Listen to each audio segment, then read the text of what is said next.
Good afternoon, everybody, and good day to those who might be joining us online. My name is Ed Mabaya. I'm one of the lead instructors for this class. Another warm day in Ithaca. If by warm we mean freezing. It's my distinct honor and pleasure to introduce our speakers today. We have two speakers, and I will just say a quick word or two about them. Professor Mildred E is a professor of state and regional planning and global development as well. She's an expert on state and local government policy and has published widely on infrastructure, economic development, finance, service delivery, and community development.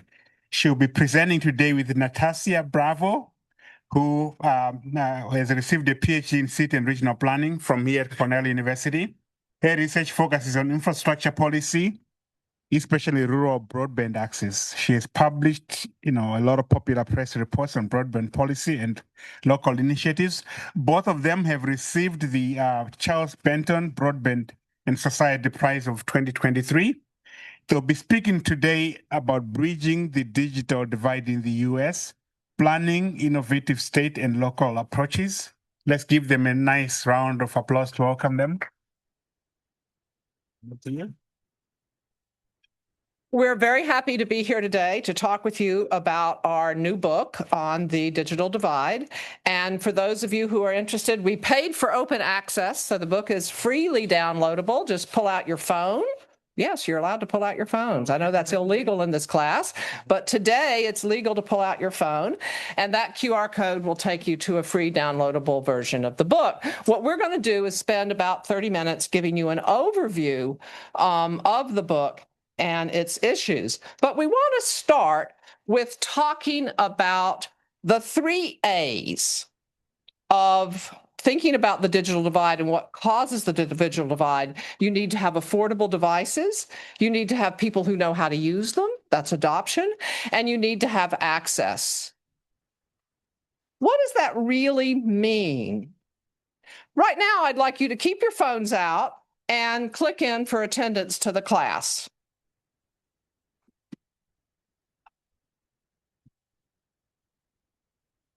Professor, I'm having a problem here. My phone doesn't seem to be able to do this. Well, it looks like you have an old phone. It's not that old, really. This works everywhere else in the world. I don't know why it's not working here. Well, have you paid for an internet plan? I do have an internet plan, I think. This is Motorola. It must be good. And this works everywhere else in the world. I can do anything in where I travel. I can bang with this in Africa, in Asia. It works everywhere, but it doesn't seem to work here. It doesn't seem to work here. You know, the digital divide is bigger in America than anywhere else in the world. Why? Let's think about access. How many of you, what's your carrier? How many of you have Spectrum? How many of you have Verizon? How many of you have AT&T? How many of you have T-Mobile? How many of you have, who has something else? What? Facebook. Visa. Visible. Okay, that's a new one. Another one? Yeah. Mint? Yeah. Mint. Okay. On average, how much do you pay a month for your internet access? Too much. Too much, yes. But here, how much? 50. Anybody pay more than 50? 120 something. 120 something. 120 for me. Anybody pay more? Anybody come from Africa? Anybody here from Africa? How much do you pay a month for internet access back home? It's really expensive. It is. How much? I would say more than 100. More than 100. It depends, but on average about $30. 20. 20 $20 to $30. That's where you from? Nigeria. Nigeria. And where are you from? Chad. Chad. Nigeria has excellent internet access. You won't find a plan in the United States for $20 to $30 a month, will you, Natassia? No. We did have, for a moment under the Biden administration, we had something called the Affordable Connectivity Program that reduced people's costs to $20 to $30 a month, and the federal government subsidized the difference. That program has gone away. So access is, affordability is one of your issues. Access is another. How many of you have ever lived in a place where you couldn't access internet, period? In Cuba. Was it rural or urban? No, it was urban. It was urban. In the middle of France. In the middle of France. France. Vietnam. In Vietnam. Me in Groton, New York, 10 minutes from campus. Until Spectrum ran a line in front of my house. So access is a big issue, and then adoption is an issue. I dug through my desk this morning to find an old flip phone just to let you think about how quickly technology changes and who gets left behind in the technology changes so that you can't access. So right now, the federal government has decided that Social Security will no longer send checks to old people. They will all be done with virtual deposit, and they will no longer send your statements in the mail. You will have to go online to read them. Do you have any older adult in your life who would struggle to do those things? They have been excluded from society. Technology change moves on. Old people can't keep up. Too bad. Social Security under this administration has said, be modern or be gone. So between 24 and 42 million people in the US don't have adequate internet access. Who are these people? They're in marginalized communities, heavily in rural, which we'll focus a lot on today, but they're also low-income people, and we've talked about elderly. What here I have is a picture of people, and this you'll see. You'll see people sitting outside the grocery store, sitting outside the library, sitting outside a town hall when it's closed, because those places design their internet to bleed out to the parking lot so people who are not connected can go sit there to do their homework or to do their daily live activities. Why is this the case? One is actually, this is an interesting thing, because in infrastructure, you usually think it's a natural monopoly. But this is one where we have competition. You named all the different providers you use, right?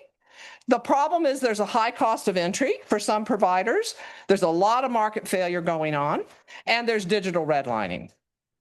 There's geographic barriers. We've talked about rural. We've talked about some other countries. There's technology cost, Ed, with this old phone. And then there's policy barriers to funding, to how the policy defines broadband, and really inaccurate maps from the Federal Communications Commission. So we're going to focus on how we've solved this problem. And the book is looking at both policy and theoretical background, which Natassia will speak to more, and local initiatives of where communities have come together to try to deal with this problem one community at a time, the importance of institutional leadership, and implications for the future. Anybody here live in Dryden?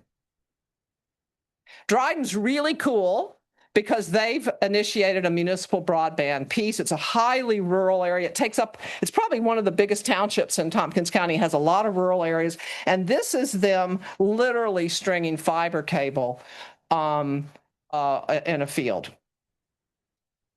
So the book is going to take you through a multi-level governance framework from federal to state to local, what some of the policy issues are, what the technical factors are. We've talked about speed, technology. We're going to give a particular emphasis to rural challenges. And then we're going to talk about all the different market players, from the big guys like AT&T to the little guys like Dryden Fiber. So what we are arguing that you need in the U.S. is you need community planning and interlocal cooperation to help build the partnerships to overcome the market failures, the capacity constraints, and to also access state funding, because it takes capacity to write a grant to pull money down from the state. We need multi-level governance where local, state, and federal work together. And increasingly, that's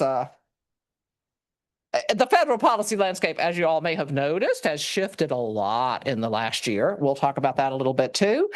And then we also need to think about technology is constantly moving forward, and how do you future-proof the technology that you spend millions of dollars investing in only to find out that it's out of date later. And then we have this persistent affordability gap for low-income families. And with that, I'm going to turn it over to Natassia. Okay. Thank you, Mildred. So now we're going to pay closer attention to some of the major themes that are related to this issue. The first thing, as Mildred mentioned, is the shifting federal and state policy landscape. So historically, broadband literature usually focuses on federal policy. It's a lot more interesting. You see a lot of that in books. You see a lot of that in the news. And historically, federal agencies have traditionally adopted a market-driven approach. So what does that mean? Early on, in order to close the digital divide, federal agencies gave a lot of money to the major national providers, many of which you mentioned. We're talking about AT&T, we're talking about Verizon, we're talking about Charter Communications. The U.S. is essentially a giant, the broadband market is dominated by a telecom oligopoly. So the reason why many of you are essentially have contracts with the major providers is because they dominate about 93% of the broadband market. And in fact, initiatives like the Dryden Fiber that Mildred mentioned is an example of municipal broadband that comes up when national providers are unwilling or unable to serve your area. That's Groton. A lot of the rural Tompkins County area is an example of that. So when federal agencies, which take the market-driven approach, are unable to close the divide at the more local level, you have states and localities stepping in. So how did states did that? Well, a lot of states established their own broadband offices. This was during the Obama administration. So usually when it came to closing the digital divide, we relied on agencies like the Federal Communications Commission, the National Administration Information, the NTIA, or the Department of Agriculture. A lot of money came from these agencies, but then states decided to establish their own offices, appropriate their own funds so that they could support local projects. And at the local level, you had a lot of local governments decided to invest, co-finance, build their own networks, or partner with their neighbors to spearhead new projects. Now, we had a major opportunity to close the digital divide during the Biden administration because of the pandemic. Before then, broadband was not really considered as necessary as any other utility. It is in fact not regulated as a utility because policymakers did not think that it was necessary as electricity, water, etc. But then the pandemic hit, and essentially every single one of you had to have access to affordable, high-speed, reliable internet in order to attend classes, do your homework, order food, buy groceries, etc. So essentially, there was, for even the most commonplace of tasks, you needed internet access. It became a necessity. Policymakers recognized that. And so the American Rescue Plan Act and the Infrastructure Investment and Jobs Act together essentially gave us the largest investment in broadband infrastructure in the history of the United States. One of the most talked about programs is the Broadband Equity Access and Deployment Program. But the Biden administration had a new focus. Instead of just closing the digital divide, instead of just providing access to infrastructure, they incorporated a new concept or adopted a new concept, which was called digital equity, which is what Mildred is talking about, which is not just about access, but about adoption and affordability. Now, that was essentially a window that is not yet closed, but has shifted. With the incoming Trump administration, there was a substantial change when it came to priorities in broadband deployment. They shifted the focus from digital equity to essentially low-cost deployment, which is why you must have heard in the news that there was a lot of discussion when it came to satellite internet. Now, usually broadband are some of the technologies. You have fiber optic, you have cable, etc. Essentially, it's sunk networks that are built out throughout the country. Satellite was proposed as a cheaper alternative that could still deliver pretty good results. And as the technology has evolved, that is true. But at the same time, it still has limitations when it comes to speed and reliability. So we essentially are seeing a divergence between federal and state policies. Federal is prioritizing low cost, and state might still be prioritizing equity, a broader concept of what is access. So now we move on and pay a closer attention to state policy. Back in 2022, the Pew Charitable Trust asked us to examine data that they had collected on state broadband funding before the pandemic. They were interested in the role of state policy and strategies because states are still going to be responsible for distributing a lot of the funds coming from the Broadband Equity Access and Deployment Program. So essentially, the money is going to flow from the NTIA to the states, and the states are going to award them to different projects. So they wanted us to pay a closer attention. Now, for us, what we were interested in is that given the Biden administration's focus on digital equity, we were interested in if states were also adopting a broader broader goal or focus on equity when it came to distributing funds. So essentially, the criteria is not just distributing funds to the low access places, but also essentially places that already are less likely to have adequate, affordable, reliable internet access. So not just rural areas, we're talking about low density areas, we're talking about high poverty areas that are the victims of digital redlining. And so what did we find? So the data was essentially 17 states, 724 broadband grants. And what did we find? Well, before the pandemic, because this data is from before the pandemic, we could already see that states were prioritizing future-proof technologies like fiber optic, and somebody mentioned, if you have expensive but high speed and reliable internet, most likely you have fiber optic internet. That is the gold standard of internet access. It's expensive, but it's future-proof and it's reliable. So, broadband technologies evolve all of the time, so it's very easy for them to become obsolete.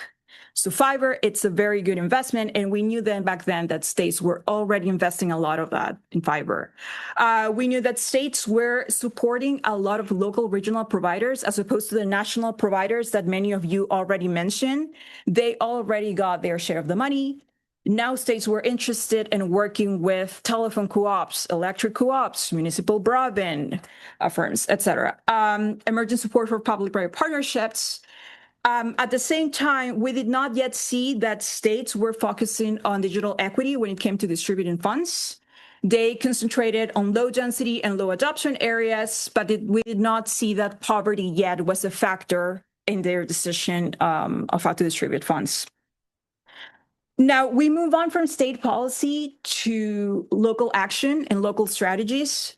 One of the major goals of a federal and state policy, or what we are arguing for, is that federal institutions and state broadband offices should straighten local institutions because the projects essentially happen at the local level. So what matters for successful community-led broadband projects? Now, we have community leverage in their resources, which is not always going to be limited to funds. There are other untapped resources at the community level. One of them is active agents. A lot of community-led projects are spearheaded by broadband advocates, not even local policymakers. They're essentially people who are interested in improving internet access in their communities, and they engage their local politicians, their state politicians. We also see that there is a broader focus on a positive impact in the community as opposed to just expanding the number of homes that have internet access. No, the goals are greater than that, because why go through all of the work if you are not essentially going to improve the community as a whole. We also see them harnessing unique opportunities. Once again, I emphasize all of the funding that became available because of the pandemic, and we see them working with their local regional providers. So a case study is Santa Cruz County. The Santa Cruz in California, the Santa Cruz Office of Education partnered with a local ISP, a mission-driven ISP, to guarantee internet access for students. They expanded wireless connectivity to school parking lots, the homes of families of low-income students, and community partners. And they use a combination of grant funding, the provider's own match, and donations. Now, it is also worth paying a closer look at the strategies of individual states. Again, one of the benefits of being a state that early on established their own broadband office is that over time they have been able to tailor their strategies and be ahead of the game. One of them was Minnesota, which has become a huge reference for other states in the country. So Minnesota established early on their own broadband office and established high-speed connectivity goals, even above the federal benchmark. So they were the standards for Minnesota were a lot higher than those of the FCC. They work with local providers like telephone cooperatives, and they work with local community organizations and broadband advocates. So an example, for example, is Le Sueur County in Minnesota. They combined $3 million in state funding with a match from the provider Vacom to connect over 800 homes. There was a lot of civic involvement in this project because county residents formed a voluntary broadband task force, organized an extension program to connect homes, allocated COVID funding to enhance fiber infrastructure, and attended county fairs to raise awareness on broadband issues. And to your right, yes. You see one of our interviews, Veril Klein, which is a broadband consultant at a county fair. Now, we also have, we have early leaders like Minnesota. We also have states which face a lot of challenges. Western states like Colorado have to deal with the fact that they are large, they are huge. They have a lot of very difficult terrain. So it is not financially viable. It is not realistic to expect every isolated rural community in states like Colorado to be connected with physical networks. Many of these isolated communities face issues kind of like internet outages. If the one cable connects that these communities gets damaged by construction, weather, etc., essentially this community loses internet connection for hours or days or weeks. So states like Colorado have to prioritize middle mile infrastructure, which does not, it's the part of the network that goes before the last mile, which connects individual homes. The middle mile connects schools, government buildings, hospitals, libraries. So essentially it is the trunk, and it is very important. So Colorado makes a priority of making sure that communities have access to this type of infrastructure. And they do that with specific funding. They are flexible in their funding criteria. They allow publicly owned projects and electric co-ops to apply for that funding. Not every state is that flexible or generous. So we have a case study, Rio Blanco County in Colorado. They use state and county funds to build a new publicly owned network that connects to the nearest middle mile, connects the two largest towns in the county, and supports fixed wireless connectivity. And for that, they partner with their local electric community utility.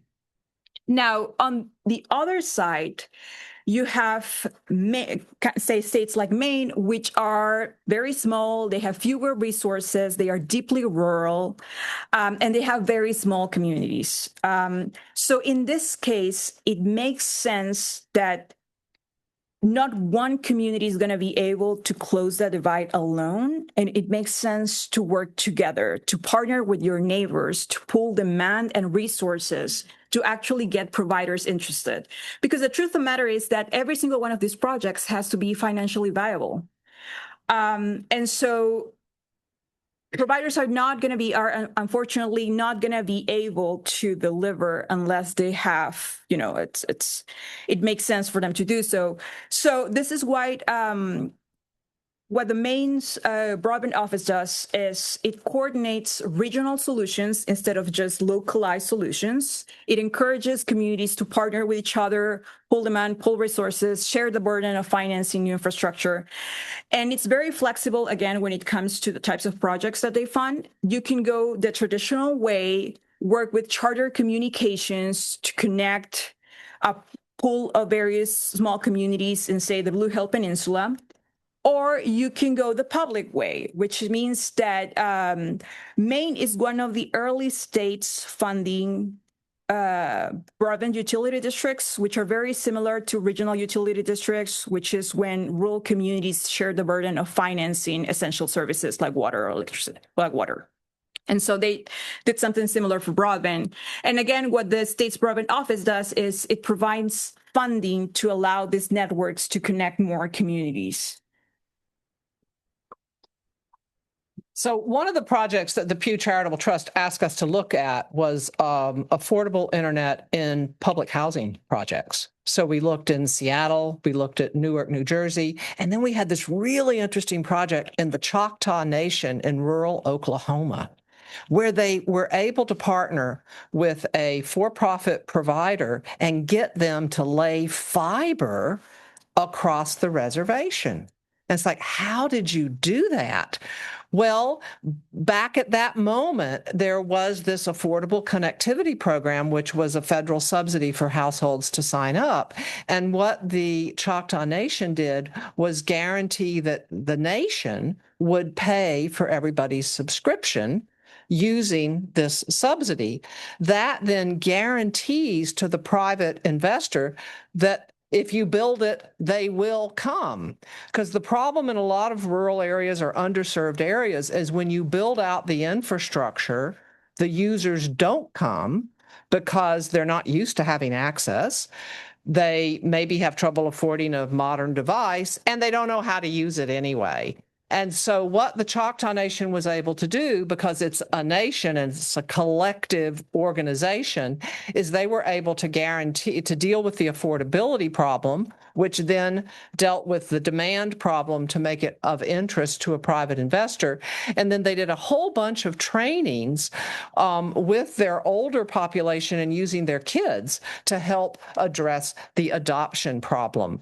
And so that gives you an insight into how you get to these 3 A's of access, affordability, and adoption. And if you're interested, there's something called the digital inclusion ecosystem, which goes way beyond the 3 A's to talk about all the different kinds of elements you need to look at when you're really seriously interested in access and affordability.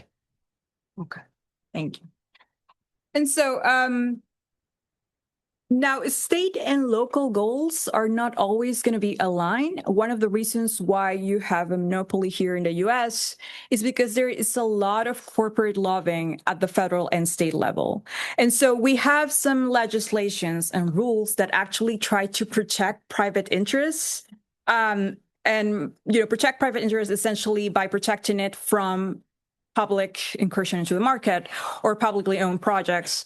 And so one example of that is municipal broadband preemption, which are essentially when the state limits the authority of local governments to own, build, or operate their own infrastructure.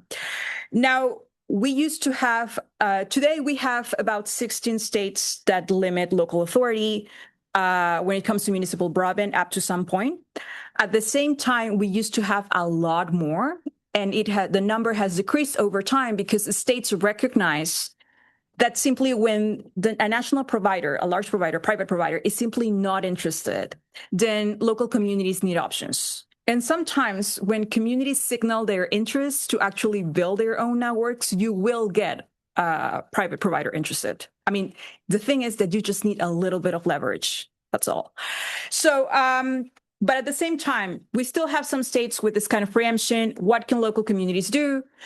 What they do is, the approach is public-private partnerships. But instead of working with national providers, as I mentioned before, what you do is you work with your local provider who has a little bit of higher tolerance to the low rate of return, is not really expecting a huge market. And they also have a personal stake in this because many of the members of, say, telephone or electric co-ops tend to be your neighbors.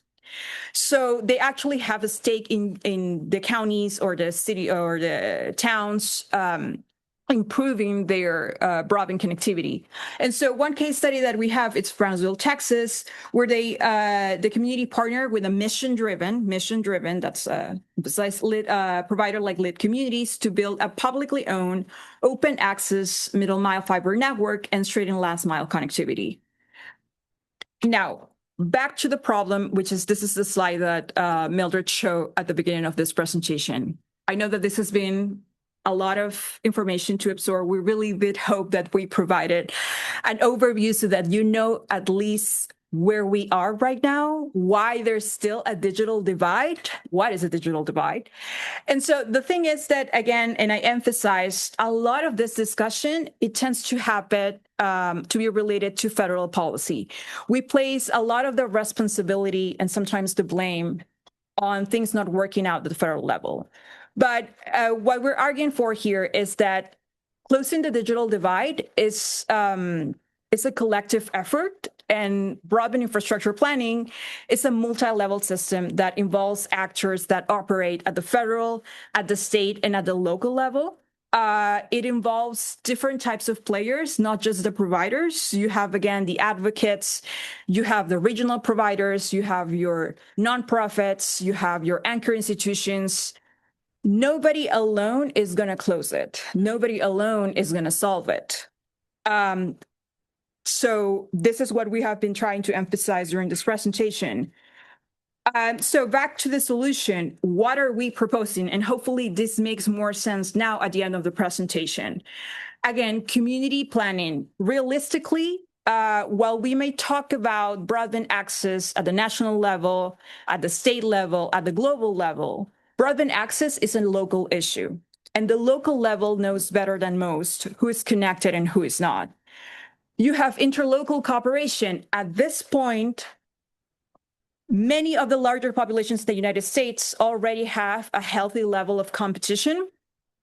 Many of the rural communities that do not, and perhaps are served by only one or two providers, may have very few options. So at this point, you should consider, or what we argue for is that communities consider partnering with their neighbors in order to find a solution if you do not have high-speed, affordable internet. Public-private partnerships are, again, a long and, it's a timeless solution for a lot of infrastructure issues. In this case, it makes sense not just because the private bears the risk, but because the private sector already owns a lot of the legacy communications infrastructure in the United States. So really, they are always going to be involved in the process. And finally, multi-level governance. The local alone cannot solve this. The federal alone will not solve it because there is a lot of change at the federal level. So the priorities and goals are always going to change here. We know that because of the substantial change between the previous administration and the current one. So we cannot always depend on the federal agencies or federal policy to close the divide. And then a reminder of what are the public goals for broadband. So when we are advocating for a stronger role of government in broadband deployment, what we're arguing for is for institutions that protect the public interest in infrastructure. What are the public interests? We are arguing for healthier competition, which is open access infrastructure. We're arguing for future-proof technologies like fiber whenever it's financially viable because it's resilient infrastructure. And we are arguing for affordable infrastructure. That is a component of digital equity. Now, finally, the policy implications. So states, yes, there's a lot of change and shifts in terms of federal policy, but states continue to lead and have a substantial role in pushing communities forward. Despite the loss of federal funding, states are looking for solutions to lack of adoption and affordability. At the same time, this is an interesting time to assess what are the implications or examine what are the implications of federal and state no longer being aligned. And so from Biden to Trump, divergence between federal objectives and state goals. As I mentioned earlier in the beginning, federal agencies are prioritizing low-cost technologies like satellite. What will happen to the extra money that has not been disbursed? Could states use that for adoption, for affordability, since the Affordable Connectivity Program was terminated back in 2024 May?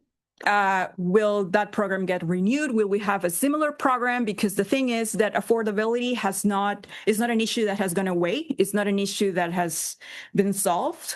People are simply going to be unable to pay their bills. And states are prioritizing future-proof investment. Will they continue to do so, or will they stay in line with federal goals? And that would be it. Thank you. Thank you, both. We have about 12 minutes for Q&A and discussion. You can raise your hand. I'll get to you, and you can make your question as brief as possible.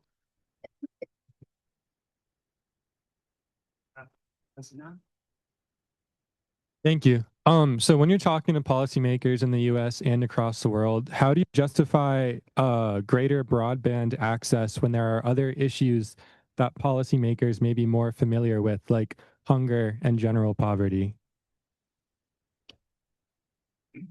Would you like to take this? You want to just be quick? Okay, so I just like to, I'm gonna, just to make sure what you're trying to get at.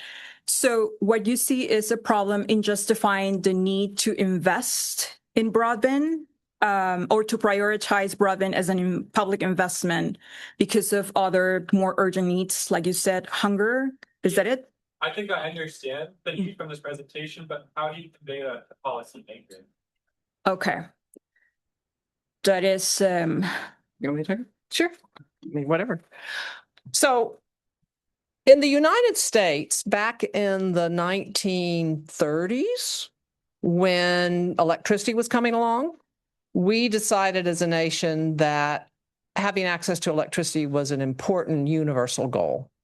And since private providers weren't interested in serving rural areas, we allowed electric co-ops, many of which still exist today. When telephones came along, we did the same thing, and we allowed rural electric co-ops. When internet came along, we decided for some reason that it was a luxury and not a necessity. And that's why we continue to have a digital divide. Other countries in the world have decided that it's a necessity. And so they've set policies around competition, around universal service areas. They've put in programs for subsidies. The U.S. has been late to that game because we have persisted with the idea that it's a luxury, not a necessity. That's why we started by having your QR code to sign up for the class to say you were here today. Because if you're not connected, you don't get to be part of this class or part of society. So I think it's really coming to terms with what universal access means. And so that is a public value shift. And what happened during COVID, it's like, oh, kids can't do their homework? Oh, people can't go to the doctor? Oh, really? Oh, I didn't realize that. That's a problem. And so it was a wake-up call to the U.S. society that this is actually should be considered a utility. Just to add, I do think that it's a lot less hard to justify it after the pandemic than before it. I started my involvement in this topic was actually before the pandemic. And in fact, it was even hard to make the case to even here in academia to give it the same importance as you would utilities. Nobody thought that it was essential. Well, nobody could imagine that simultaneously, not only just the pandemic, but we had reached a stage in which, as Mildred mentioned, you couldn't really do anything without going online. I'm not just talking about education or work. Like she said, we're talking about telehealth. Telehealth, elderly people pretty much having to go online to find a place where, to find a pharmacy nearby where they could get the vaccine. We're talking about, so it's not just education, work, telehealth, democracy, etc. You're not really able to participate fully in society without adequate internet access. So in a way, that was an opportunity given to us by the pandemic. But without it, yes, this would actually be a really relevant, issue because. The next question, right there. Hello. First of all, thank you so much for your presentation. It was very insightful. I would like to ask how, and building on the politics idea, how do we present this to politicians and our political leaders as a nonpartisan issue when so many politicians are benefiting from the lack of access in rural areas? Okay. So you take Texas, when you go back to that map of the states that prevent municipal broadband, they're doing this to protect private internet providers who have no interest in serving rural communities.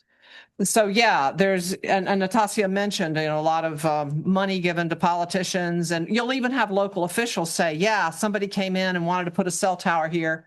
We gave them the permit, then they never built it.